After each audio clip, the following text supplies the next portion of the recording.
No, why would I take your key? I am recording this, and what I will do is I will No. upload to YouTube. I think it's You have Dad's key. Sorry, Melanie. What I'm going to do is I started putting some of the videos direct from my Google Drive onto the classroom, and it just started to give a little bit of grief. So what I'm doing is slowly I'm uploading them to YouTube, and then I'll put the share link on because I think that's a lot easier method. So I will be doing that in future.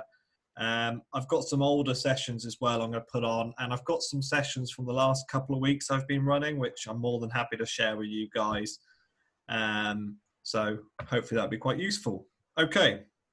What I want to start with tonight is I want to look at a few bits and pieces.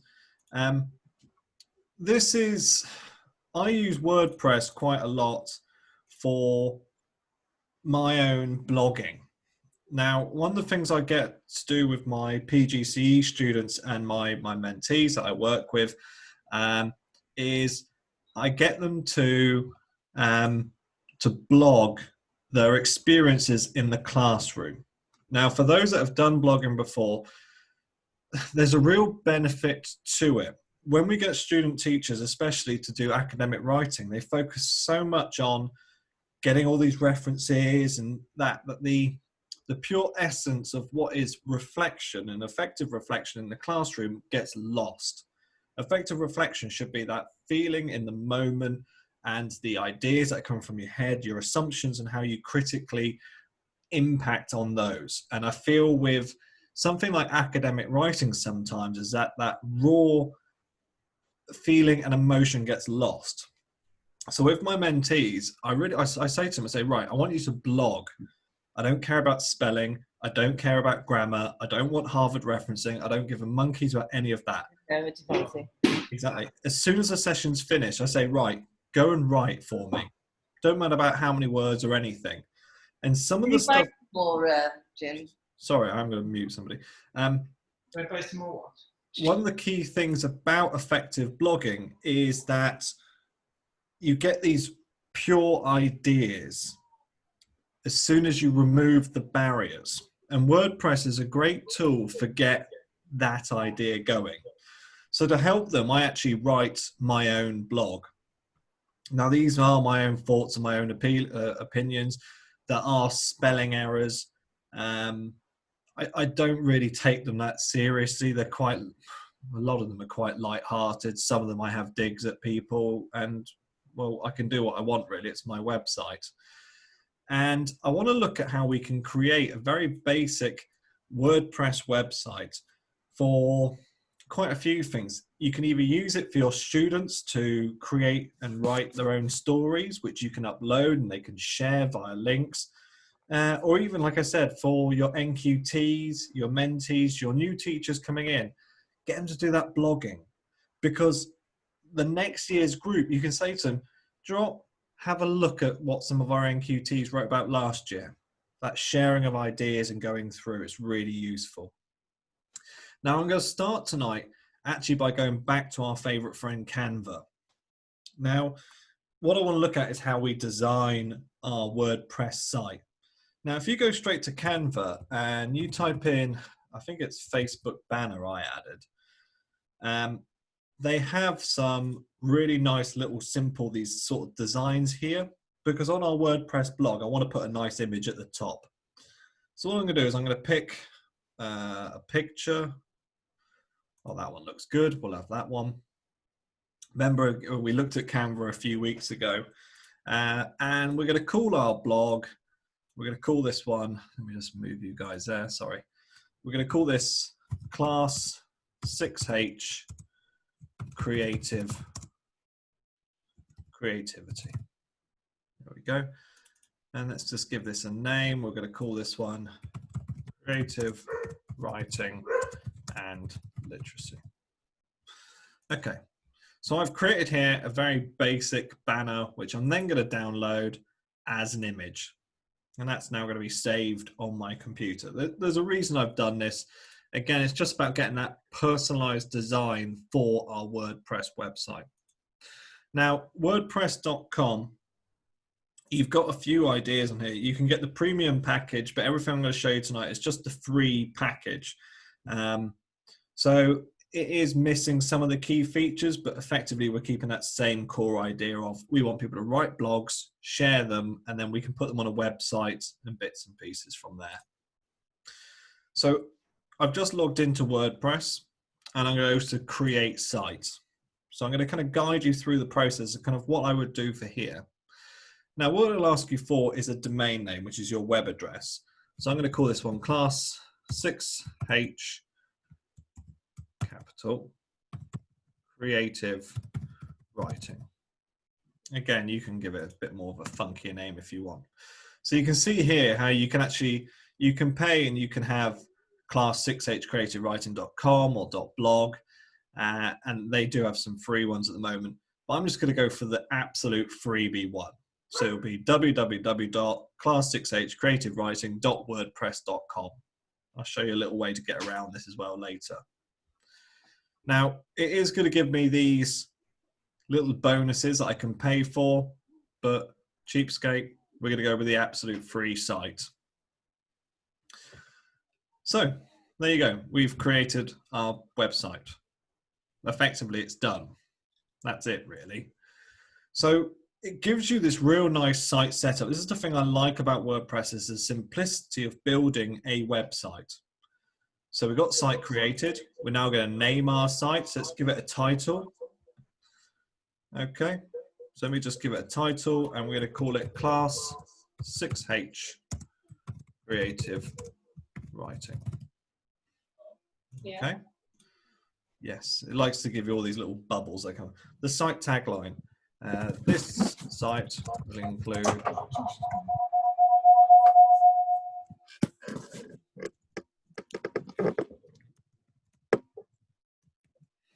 now I can add some logos and bits and pieces if I want to. And again, you can use Canva to make a logo if you want.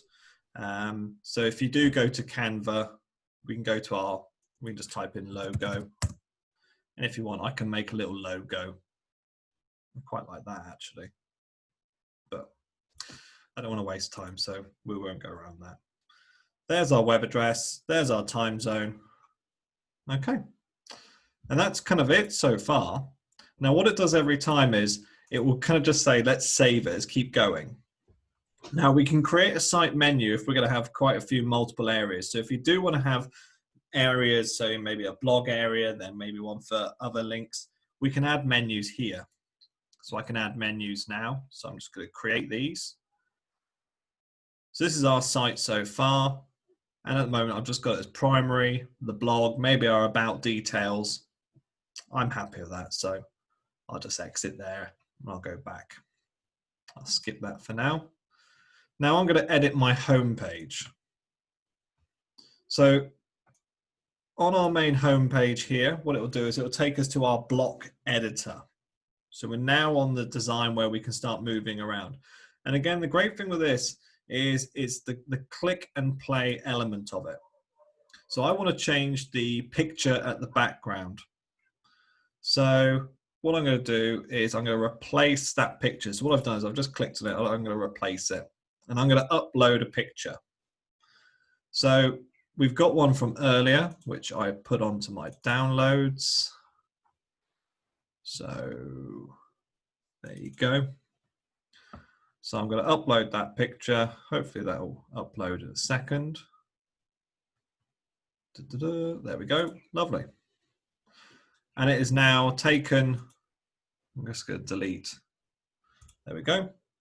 There's my logo. So I've got my bits and pieces. I'm just going to delete the blocks. Now blocks are where it has the text and stuff. I don't want those, so let me just get rid of it.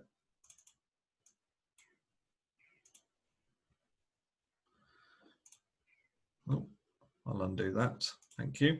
If you do make a mistake, you do have the undo and redo buttons at the top. So let's just update that. And what you can do along the way is you can preview it. So I'm just going to preview it in a new window. Okay. And this is my website so far. It's got my logo, it's got my clear name, and nice bits and pieces. So let's go down Now you can add, it gives you these little boxes here that you can kind of type into. So if I do want to change these again, all I'm going to do is I'm just going to click on it and I'm going to go back. I'm actually going to delete this entire block here, but if I do want to kind of change it, I can just double click and let me just, I'll actually remove that entire block. I want to keep it nice and simple. Okay, so let me just update that. Again, I'll view it as I go through, and there is my website created. Now at the top here, you've got my site and Reader. And what we're going to do is we're going to go back to my site because this is our main edit screen here. Now I've updated it. And once I'm happy, I'm going to launch website. So I can give it a name. Let me just say use the domain I own. Let me give it, so I called it class 6H.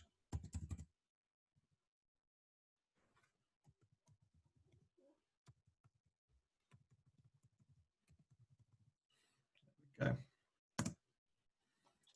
And I'm going to have the free one for that. Where's that?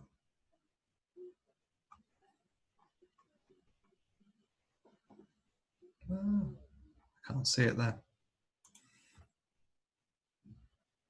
There we go. So that's going to kind of put that forward for me. Let me just exit out of that. I'm not that happy with that. It should already be live. Okay, launch site. So you've got the kind of the options here. Now what it should include, show more results. It should have the free one that's available, which is my WordPress one. You can add some different ones in there if you want. So we'll just use that one there. Now, once you've created this website going forward, what it's going to do is it's going to take you, it's going to launch that for us, and we can actually start adding to it as we go. Let me just go back to all of these. Let me visit my site. There we go. Okay. Wonderful.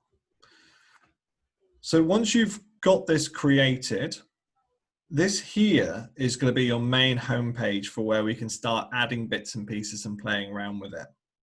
So now we've created this, what I want to do is I want to write some bits and pieces on it. I want to create some posts. So you're going to go into WordPress.com, and what we're going to do is we're going to go to Write. Now what this will do when it comes to the Write page is it will create our new block for us. And this block will go directly underneath the last one. So we can give this a title. So we can call it My First Teaching Day. And then what you can do there, you can either start typing straight in, but what it gives you is it gives you these blocks. Now the blocks, when they refer to those, are the elements we can add to it. So we can add contact info, Eventbrite, which is if you want to book it in, or we can add some paragraphs, or we can add patterns. We can change how it looks, headline, all those sorts of things there quite easily. We can also add into it, let's go to our add.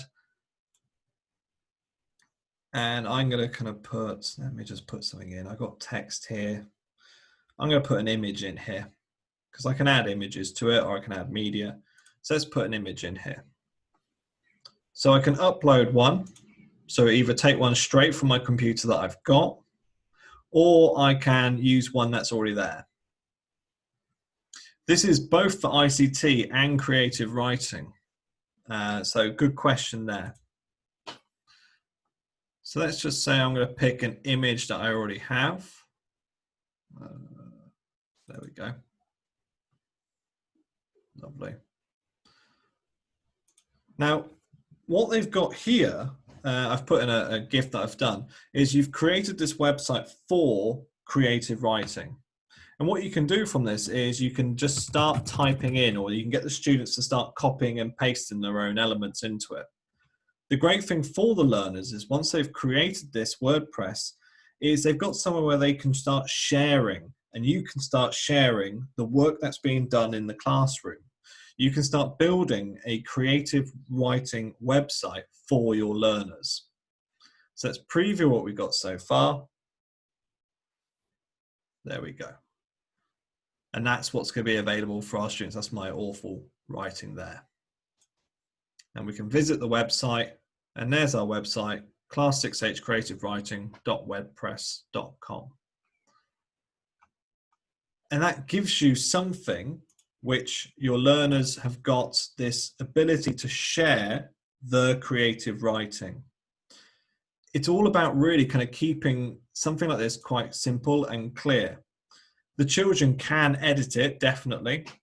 But again, what I would say to you there is, you know, I would get them to maybe write it on a Word document or another document, which I'm going to show you in a bit. And then you can go in, you can upload it, because it can get a little bit complicated as it goes through. But there's so many little elements here for them to kind of go further with it. Again, you've got all these different bits you can add to it, and you can build this website up quite kind of different videos, cover images, music, and you can create this website really kind of simply. Again, like I said, where we've used it for creative writing, it's this ability to share and then send it out. Maybe you want to have a link in your newsletter or as an email to show, this is what our kids are doing at the moment. If you're looking for that digital competency, that next level of website building, WordPress really is the way ahead for them. So that's kind of one of the main tools that we've been using. Any questions at all about WordPress so far? You can search for an individual's work. So what you've got here is Reader. Now, Reader is other people's websites that are out there, other people's WordPress website and blogs. So say if you're looking for one on recipes, I can type in just using the Reader, and I can find other people's websites that they've done. So let's have a look at somebody else's one here.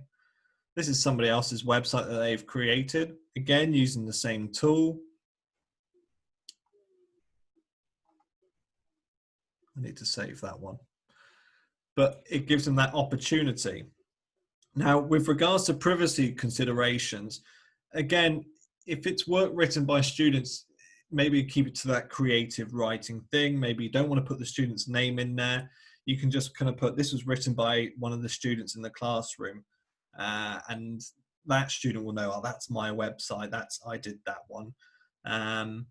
It's more about giving them that opportunity to build a website very simply, very clearly, and get their work out there. So, today we're going to be published writers. It's that next step. Like I said, the Reader element is really nice because you can see how people have really started to build these websites up using this website here. You can search within the blog. Easiest way really, if you are going to search, so if we go back to my one here, because when I write mine, it's one after the other. It will normally give you, when I click on a blog, it will give me the other articles I've written at the bottom, so they can go through. You've also got this leave a reply element, so you can have a bit of a discussion between people and you can get feedback. And it's quite a nice thing as well. Again, going back to once you've created your WordPress, you do have the statistics, so you can see where people are viewing from, which country they're able to view that website, where they've got information from. So you do have that ability to go, oh, your story was written by somebody else. How safe is this for children to use and read other blogs? Yeah, it's one of those things, again, it's about what they're sharing for. I think what I would say for yourself is, if this is something you're going to use, have it as just a school one where it's that ability for you to showcase your school, maybe, as opposed to maybe for the children. It's about getting the work out there and showcasing what your school is doing going forward.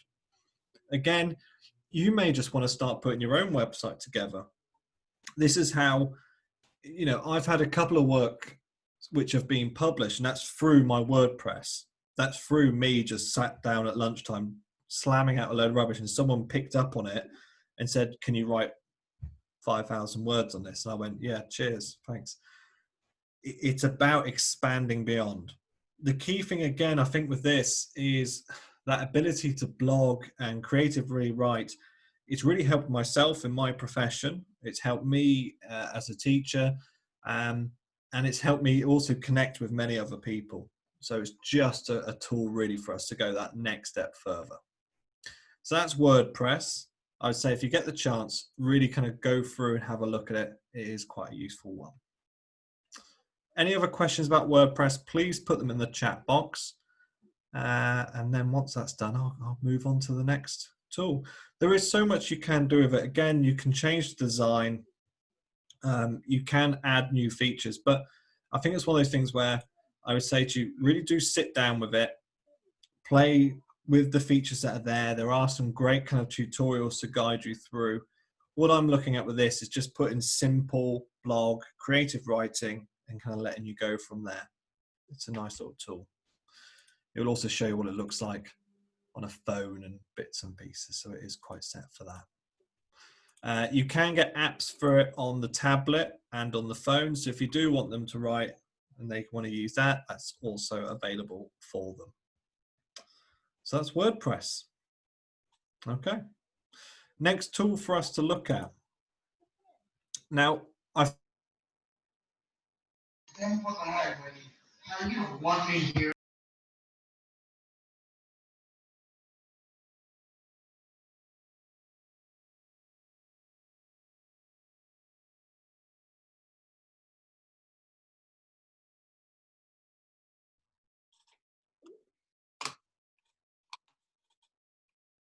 and I could say loads of horrible things.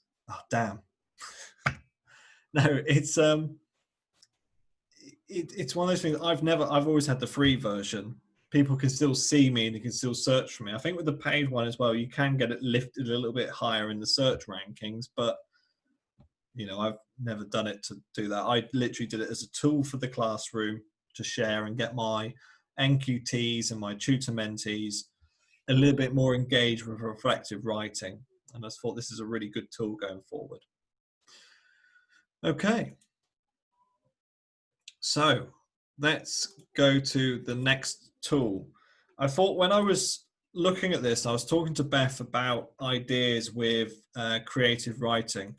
I thought with WordPress, it's so good, but it's quite high level. And I wanted to go something that was a bit more suitable for everyone. Now, there is a tool out there called Storybird. And Storybird is a creative writing tool, which is used to, oh yeah, definitely, yeah, great point there, Helen. Storybird is a great writing tool for making books. However, they've recently kind of latched onto this idea that they need to make money, and it started to become more and more and more and more expensive for creating books and stuff. And I just kind of thought, well, maybe I'm against businesses. So I found this website called StoryJumper, and I wanted to kind of showcase what StoryJumper is as a tool. This is something I wrote. There is a disclaimer here. I'm not a children's story writer, so get prepared for this story. It's amazing. It's called Untitled by Julian Ayres. Okay, here we go. The cat and the duck went to the shops to buy some bread, as the duck was hungry in them. There we go. That's as far as I got with writing this storybook here, because in the end they found apples and they were happy. Now, StoryJumper is a tool we can use to create books with voiceovers, images. It's a little bit of fun for all of us involved. This is something that I can see when I was looking at it. It's something that you can have in the classroom, put it on the big smart board or the whiteboard with the students and get them to do a page each. okay, you're now going to write the next page, and then we're going to add it. And I'm going to show you how to create this. It's it's a nice piece of equipment. So I'm going to go to create book. I've just logged in with my Gmail. Now it does give us these options here, but I'm going to go for blank because I just want a blank book. So it gives us kind of a simple screen that we have. So if we look at this basic screen here at the bottom, we have our front cover. So maybe we can put, let's give it a story. We'll give it a title, The Princess and the, I like the cat, so I'm going to have that. And we're going to say bye. So there we go. Okay, and I'm going to add a picture. Let me add a picture to it. That's a princess, isn't it? Again, it's just one of those things where it's very kind of click and drag. I don't like that color, so I'm going to go for that one then. It's going to be yellow. One, no, don't like that. That looks good. I need to find a cat. That's my cat. Okay. Fantastic. So there's my front cover. There is my back cover. So maybe I want to end. Thank you, Dad. There we go. I'll put that in there. And now we can start our book. Now what it gives us here, this is our main kind of pages here. On the left-hand side, how I've always done it is, you know, I have the picture here and then the writing on the other side. So let's start adding our picture. Now I'm going to add a scene in here. So I can pick a scene that's available, or I can upload a photo. Now maybe I want to add my own photo. Now I've uploaded a photo, so you can just hit add photos and I can drag and drop one from my computer. And I added this one from yesterday. I'm going to have it as a scene. There we go. I don't know why. I think this is one of my Zoom backgrounds I was messing around with. So this is my story. And we can start adding text. So let's add some text. I've got a few options here for how I want text to go in. I'm going to have a scroll because, no, I don't want scrolls to go there. I want scrolls to go on that side. So I'm going to click on that screen there. So I'm going to say, one day in the news, there was big news about Princess and her cat. This is like Roald Dahl, isn't it? There we go. Now, with our book that we've got here, I can add a voice to narrate it. And this is the thing I really love about it, is that it's an interactive story now. So let's add a voice. We just hit record, get prepared for this. This is my storytelling voice. One day in the news, there was big news about the princess and her cat. Classic. What else can I add to this? Well, I can add some music. Let's put some music in here. What music goes well with that? Let's try restaurant. No, why have I got restaurant? Violin. Oh, I like that. Let's add the violin. I can even add sound effects if I want. Maybe I should have, what's the cat? Good, I'll add the cat. Okay, once I'm happy, I hit save. And that is our first book. Our first page is done. Wonderful. So let's add our next page. Again, I just click at the bottom. Now let's put a scene in here. So the scenes again are our backgrounds. I can add photos, so let's add a photo. So let's browse, let's see what photos I've got here.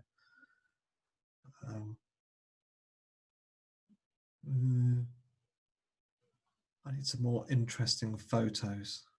That one looks interesting. There we go. And I just want that as a scene. So again, it's just click and play. Let's go to my props. There's my princess. Thank you. Okay, and she's going to go there. And there's my cat. So I'm going to put the cat in. Okay, fantastic. You know, what else can I add in here? You know, I could put a photo in as a prop. I can upload other bits and pieces. This could be a whale. I don't know why there's a whale. There just is. In fact, the whale's not going to do anything in the story. He's just going to be there. Let's add our text. Got these different formats of how our text can be in there. And again, we can change the font to all different types that we've got here. So maybe we want to make it a bit more funky and a bit more fun. What looks funky and fun? creepster. I don't know. The princess was the size of a pencil. Cat had a whale for a mate. Again, classic story. We want to add a voice to it. Let's add the voice. The princess was the size of a pencil and the cat had a whale for a mate. Wonderful. Let's add some music. I want something a bit funkier this time. What's that sound like? No.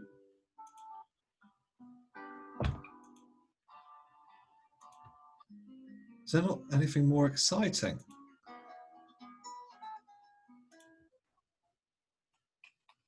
I'm going to add a kitchen. I just want to. And we'll save that. And you can keep going with this and we can keep adding pages to it. Again, if we want to add pages, we just hit plus page and you can keep adding bits and pieces to it. Now you've also got the collaboration element. So if I hit collaborate, I can invite this to another person. So I can have two people working on a story together just by putting in their email address. Now, once I've created my story, I can save it as I go and it just kind of goes through. It gives me the story I've created. So here's that storybook.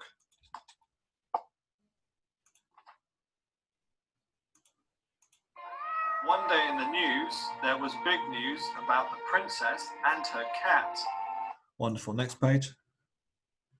The princess was the size of a pencil and the cat had a whale for a mate. Fantastic. Okay, and there we go.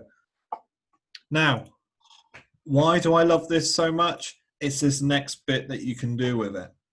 Now, you can share it, so we can hit share, and we can just copy the share link. So I can put it on something like the Google Classroom, or I can email it to people just through using that share link. I can also embed it into a Moodle. But I think my favorite thing, if I go back to it, is I can buy this. I can have it as a hardcover and it gets printed out for me and sent to me. I can have it as a paperback or I can download it as an ebook. And the great thing as well with these is if I buy these, it gives you a little QR code. So when they're reading it, they scan it on their phone or their tablet or their PC and it plays the voice back as they flick through each page. So you've got this interactive story to go along with the story they created. You know, it's something that I think is maybe like a nice end of year gift. It's something for the students to take ownership of. The children go, oh, I made that story. That's my voice reading the story back to me. And I think it's so nice that they can have that there available for them. It's just a really kind of cool little thing. I really liked it. You can also look at other people's books that are available. So, you know, let's have a read. Let's see, this person's here. Wonderful. You know, you can see how they've kind of gone a little bit further. And, you know, if you put a little bit of effort into it, you can make something really fantastic and something quite interesting about it. Got some questions coming in about this. This is free. Hub accounts can be used to access this, yeah. You can insert images and videos from the internet. Yeah, definitely. What I would say is, you know, you can use any of those ones there. They can upload their own characters. So if I show you, if I go back to my story to input. So I'm reading another question there from earlier going, I'm not sure how that fits with Story Jumper. So let's go back to my one again. Say I want to add another character in. Let's go back to edit. Let's go to our blank page and I'm going to go to photo and I'm going to add my photo. So let's browse. So I may have a, there, let's put those in there. And it gives me the option of a scene or a prop. So I put it as a prop. And what I can do is I can crop what I want to be as the prop. So maybe I just want that bit there. And then once I'm happy, I'm going to click tick. So now that has added into my, oh, sorry, there it is. That's my little character that I took from an image. You know, so you can add your own students from the class. I've clicked it far too many times. You can also design your own character. So if they want to make a little avatar of themselves, you know, so nice, fantastic. You know, they can create something for them. It's that personalized nature. There we go. That's as you can tell, I didn't do GCSE art, but you can create these personalized textbooks available for them. Got a few more questions coming in. Brilliant. Yeah, so I think Lee Taylor's put there, he's writing Spanish books. Fantastic idea. Again, it's that idea of also getting the pronunciation out there. Anyone can see the books online. That is one of the things. It is completely free. It's great. Yeah, I think Laura's put there, useful for social stories. And I think that's the thing I really love about it. There's loads of work out there. A guy called Patrick Costello wrote about the importance of storytelling for moral development and critical thinking in children. And this is such an easy way of doing it because you can make this personalized to the school and the setting. There's a key element of thinking, which is when students and children see relevance in what they are doing, they're more likely to connect to it. So if they're writing and reading a story about their own classroom and their own teacher, and they can hear their own teacher, there's a huge amount they can learn from it. So I really like this website. And like I said, it is free. You just have to pay if you want to download it if you want it as a hardback. And I think that's something quite nice about having that, especially if you have it at the end of the year. You may want to say to the students, if you want this as a hardback book, I think the hardback was $24, which is probably about £24 now at the moment. You know, so it is a little bit more money. They can get a paperback copy. I think it was $12 or something. Now, the stories do save to the site automatically. They save there. And there may be a whole school price if you order more than one that is available. So let me just save my thing there. Now, it only goes live for everybody to see if I agree to it to be published. So if I've got my book here, at the moment I've got it set as private. So I don't want people to read my book because one, they'll probably think, gosh, you can't write. So I can keep it private if I want. That's absolutely fine. But I can still share it with other people. So if you do want to write a book and you want to keep that privacy level just for you and your school, you can do that. It's absolutely fine. Okay, any other questions about Story Jumper, please put them in the chat box and I'll be more than happy to answer them while I wet my whistle.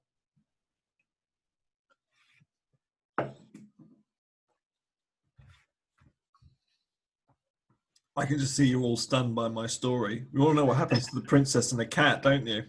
Yeah. I don't know. The princess is happy and the cat's like, yeah, cool. So the download, the whale is an important part of the story, Jordan. You have to understand that. The whale is the crux of the story. So the options when you get this is that you can share it. So if I go back to my book, how I go from here. So once I'm happy with it, I can share it as a link. So all I do is I copy that link, and you know what I would do is I'll just send that link to somebody. And that's what they'd see. They can read my story, they can get involved, or I can download it. Oh, Vivian. He does have a whale of a time. Or I can then buy it and have it available. So there are the options there. Again, you can get it as an e-copy. So an e-copy, it just looks like a PDF, really. So you can get it in that version there as well. Okay, quite a few things there. Again, hopefully, I think the key thing is it gets ideas going. I think someone put in the chat box about they can use it in science classes. Yeah, definitely. You know, it doesn't have to be a story about a princess and a cat. It could be a story. It doesn't even have to be a story. You can use it as a reference text and add your voice over it. And, you know, at least then they can play it back and they can listen to it. And if you want to add sound effects of a cat, yeah, there has to be a cat. You can do that if you want. Okay, the next tool I wanted to, You can't add video to it. That's one thing, Rhiannon. You can't add video. But again, I'd use Animoto from last week if you wanted to add a video and do that. The next one I want to look at is create comics. Now, there is a huge amount of benefit to comic book reading, and there is a huge amount of creative writing skill in using comic books. And this website here, Make Believes Comics, is one that it has its limitations, but I think there's a benefit to the limitations of it. And I'll explain why in a second. So what they want you to do is you express your ideas and stories in comics. So I can just go create comics on my page. Now, once I go to create comics, this is one I created yesterday and it was dreadful. You get these panels here. So each of these panels you can create your comic from. Now at the bottom, let me just give it a name. There we go.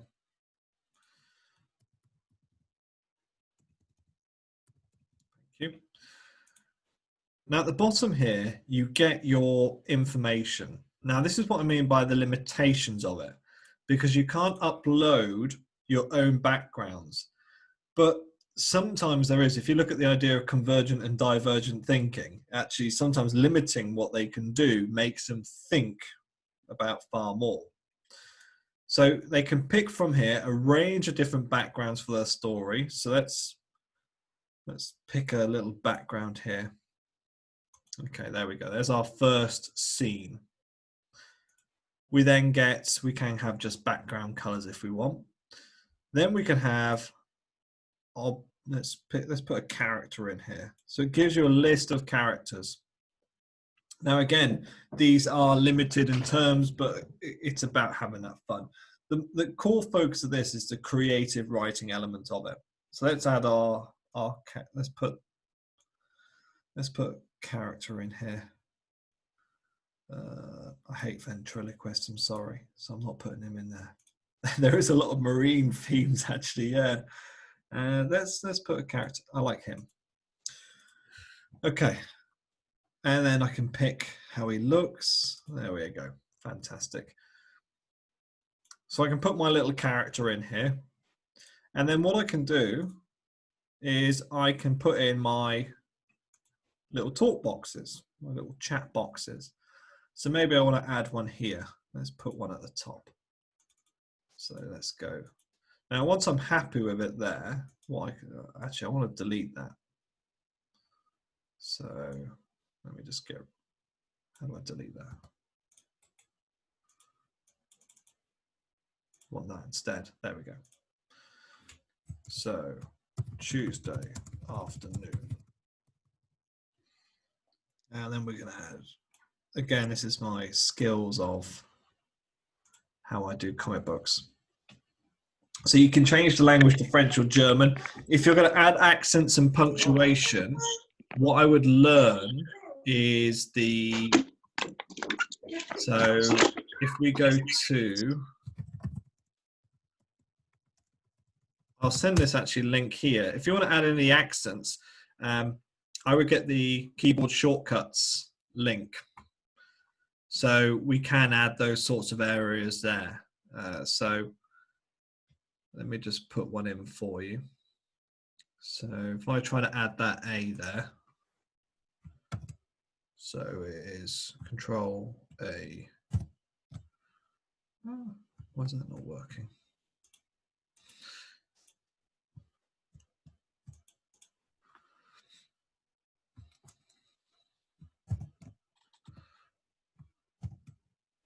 You can add them through if you add the shortcuts there. And yellow banners, yeah, you should be able to add yellow banners in there. Yeah, you should be able to do that as well. But what we can do with these is we can move them around, we can change the scale of them. You know, this website here was designed for ESOL classes. This is where this kind of website really came from. So there are quite a few kind of informations we can put in here. So we can have it in French. You can change the language around. So that is available for you. The aim was that they created this kind of fun comic book really for us. I will go back to English. There we go. So let's go back to my comics. There we go.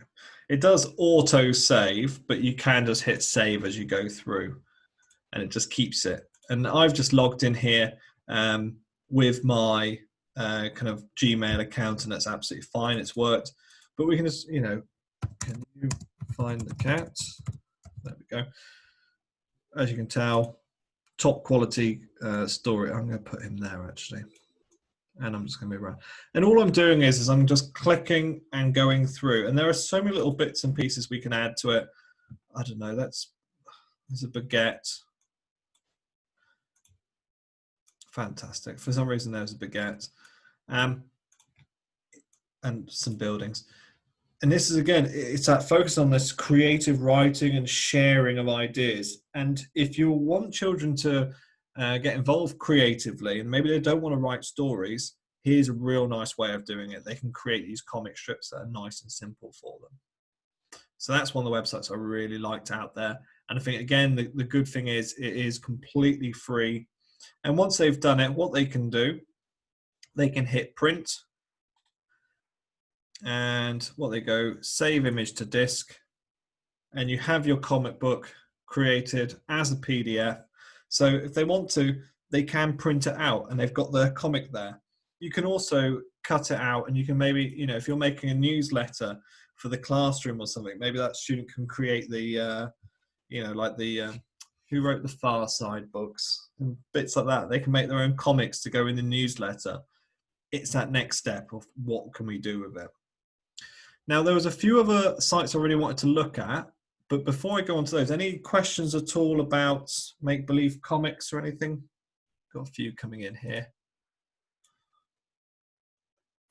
Yeah, it's definitely safe. This was created for the classroom and the learning environment.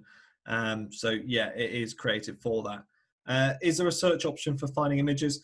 This is the one thing with it. You can't add your own images there. It's not... You can, there are paid ones out there, and you can upload and add bits and pieces. But I think with this one, with the free one, they just gave you a kind of simple options. But you know, that's where the limitation comes in. But we can use it as a benefit going forward.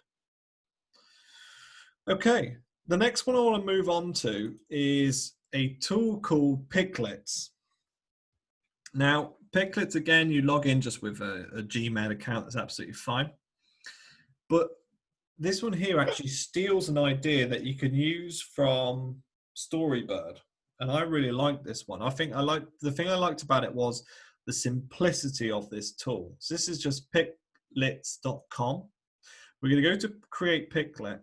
And what it does is a creative writing tool for poetry, haikus, art. And you start off by, you pick a picture. It gives you a picture option. Now you can upload your own pictures if you want to. You can log in and you can add your own picture. But I just like the idea, I think it's this idea of having these kind of restricting and getting them to think. So if I click the picture I want, hurry up, it is working. It's just taking its time at the top. But once you've created your picture, what it gives you at the bottom, it gives you nouns, adjectives, and adverbs. There we go. Verbs, and then universal phrases. So you've got two options with this. I can either use the words that are available at the bottom to create a piece of poetry, or here you've got go to freestyle. So they can just type words into the box to add over the top. The YouTube, I'll put the link on the YouTube to the Google Classroom later on this evening. So if I go to my freestyle one here, something like this, let's take angrily. So what they do is they take a word and they put it, and it gives them, let's give them a few options. So angrily, hypnotize. And what they can use it for is to create these poems based on the words and the picture they've got. And I think it's one of those really cool things where when you kind of give these options to students, they can really start to think about what they're creating. They can create these really quite powerful sort of bits of work and kind of options there for them. And it's one of those tools which I think is so simple and so effective that once it's done, they can create these, they have to log in to save, they can create these beautiful bits of poetry which you can print and put on the wall. And if I show you some of the examples of ones that have been done by other people, you know, you do have the options where they can write their own poem if they want to go over the picture. But these ones here have been created by other students and they've shared their ideas. And I think you can create these really kind of quite cool looking bits of poetry and bits of freedom of words. And they get that, it's that option, that ability to play around with what they've got. Having that option there available is a really kind of cool little tool. And this was Piclit. It is out there. You know, I really do like some of the bits that are out there kind of available. It's about, sometimes when you give a student a blank page, it can be the most frightening thing in the world, but actually giving them something like this where you go, Joe, I'll give you some options and some words, and you have a go and play around with them. How do they make you feel? How do the words sound? How do they act? How do they jump off the page? How do they excite you? And, you know, I think it's one of those things when they've got those options there and they can go, yeah, I've made this. It's really cool. You'll be amazed at what does happen with learners on those documents. So that is Piclit, and it's a great little tool. The final three bits of software I want to look at are kind of more reference tools to support learners in the classroom. And they're things that I've given out to people from all different levels, really. The first one is WordHippo. Now, if you've not used WordHippo before or not seen it before, it's a godsend in so many different ways. It's really kind of beneficial. WordHippo is an online thesaurus for synonyms, antonyms, definitions, rhyming words, sentences, everything. So say, for example, I'm trying to write, I normally use this with students, and the amount of time they write the word argues. So I type in the word argues. This website will give me how it's pronounced, so it'll play it back to me. Argues. Lovely. Just in case I didn't know how to use that. It gives me definition for it. It gives me all of these alternatives for it as a verb, if I'm going to make a claim, to dispute. Maybe it'll give me it as a, there we go, related words and phrases, things I can use instead. It'll also give me the opposite, sentences with the word argues, words that rhyme with argues. I'm not sure much does. I can't think of anything. And this is WordHippo. It's a great little tool. Let's look at antonyms. What's the opposite of argues?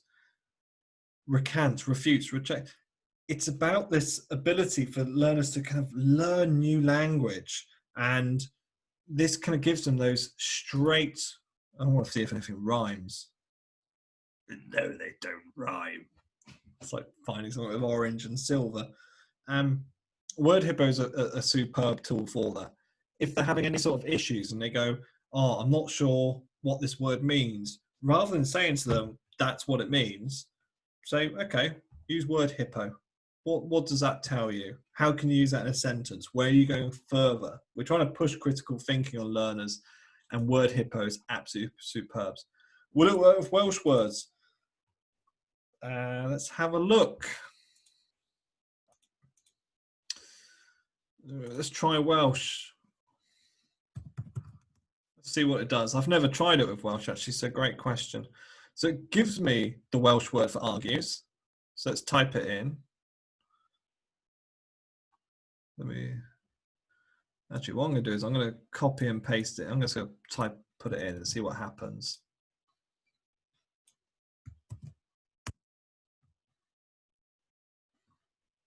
Okay, anyone here who can help me here? No, cheers, Lee Taylor. No, it doesn't work for Welsh words. Okay. So yeah, if you're looking for another word for argue, you can use Daddy Long Leg Spider. So that's how well it's worked with regards to the Welsh element. So unfortunately not. I do apologize. So that's Word Hippo. Great little tool. Expands. Yeah, maybe probably more likely does Klingon than it does Welsh. It's this ability. It's another thing to expand creative writing for them. Superb. The next one I want to look at is called HemingwayApp.com. Now this is available as an app on your iPad or your tablet, or they can type directly into it. Now what this is, it's a free grammar readability text that they can use. So say for example, let's take a piece of text. There's two options. They can either type straight into it, or let's take something that I've written. Oh, blimey. So what you can do is you can check the readability of your writing. So I've just copied this. Let's go back to Hemingway, and I can paste in my writing. Now what this will tell me, it will tell me where it could be improved. So maybe it doesn't want me to use that one. It tells me the word count, the readability level is poor. It's a bit too hard. Okay, so the readability of that is for postgraduate level, which it's meant to be. So Hemingway is a real nice tool for getting students to expand their writing. If I take in my story writing, I wrote, so the princess and the cat ate a whale for dinner, and it was. Let's type this in. So now what it's doing is it will judge the readability of my sentence. It will test out how good that quality is. It's still focused on let me just refresh it. Let me just get rid of these bits here. There we go. So now it's going to tell me the level of the standard, where it is. It's really kind of good for helping and support that. And that's Hemingway app. If you've got the chance, it is available. The final one I want to look at is something a little bit different. And that's it. It's nothing. It's a blank space. It's called calmlywriter.com. And the research behind it is that too often when you look at sites and bits and pieces for students, there's too much information going on. And what we can do is if we press F11 on a keyboard, we can get rid of everything. And what this is a simple writing tool for learners. It removes the tools and elements that can stop and restrict them or distract them from effective writing. Now, it's been used primarily to help support learners with dyslexia because it gets rid of all these distractions that are there. I can also go to preferences. I can change the font size to make it a little bit better. But again, there's not a huge amount of options that are there. I can increase the size of the font. But again, it's not going to give me 101 elements. Just go small, medium, large. Keep it simple. I can change it from having a white screen, which I'm not a big fan of. There's a lot of research about for scotopic sensitivity. Yeah, fantastic. So Chloe's picked up there about the black screen made your eyes relaxed. Yeah, white on black is the absolute worst in the world. But you put the dark screen on there. Now you can't change it to yellow, but what you can do is I would go into your website details and you can change it. So with regards to some of it, you can't go with it, but you can do that. Now what it's also got here is something called Open Dyslexic Mode. Now, Open Dyslexic Mode is it's a font type that has been proven to help support learners with dyslexia and their writing. It keeps it nice and clear. You know, I can add some bits and pieces and I can make it a little bit easier for them. but it is, most importantly, a simple writing tool.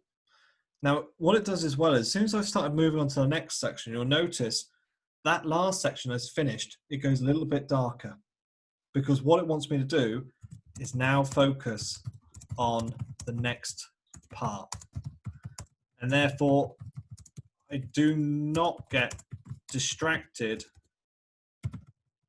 by the last piece of text. You know, sometimes if they're working on something, they can lose where they are. Now, what you can do with this is it also connects to Grammarly. So if I go back to my preferences here, I can have the free grammar checker. Now, free grammar checker is available on Chrome. So even though it's just focused on this here, these little kind of bits and pieces, it will tell me where I can improve it, where I can go a little bit more advanced, and how I can improve my writing. So that is available for them. It's just another little tool that is available. So it is kind of good for that. And that's calmlywriter.com. Once they've finished their work, you know, they can save it. So they can save it as a doc file, a text file, or a HTML. They can download it, and they can also save it direct to their Google Drive. Now, when you go onto it, your Chrome, because make sure you're on a Chrome browser, is automatically logged to your Google Drive. So it saves it direct to the Google account as a student. Or they can just download it. And if I go to my document here, I can open this up. There we go. You know, straight away you can see how there's so much going on. If we look at this basic Word document here, you've got all this here. But Calmly Writer is literally about reducing, still allowing them to focus on what they're doing, but engage in that writing there. So quite a lot. You don't need an account to set up to use it. You literally just go calmlywriter.com and start typing, and that's it. What it does is it uses your Chrome login on your page, and it is available. Yeah, I think Anne's put that. It's a lovely piece of kit. I think the thing I like about it again is its simplicity. And it kind of, it has been, there's quite a, I was reading about it the other day, and it was kind of just saying about the kind of benefits in the classroom. I have run over, I do apologize. I will put the links onto the Google Classroom page, and I will put the video on there.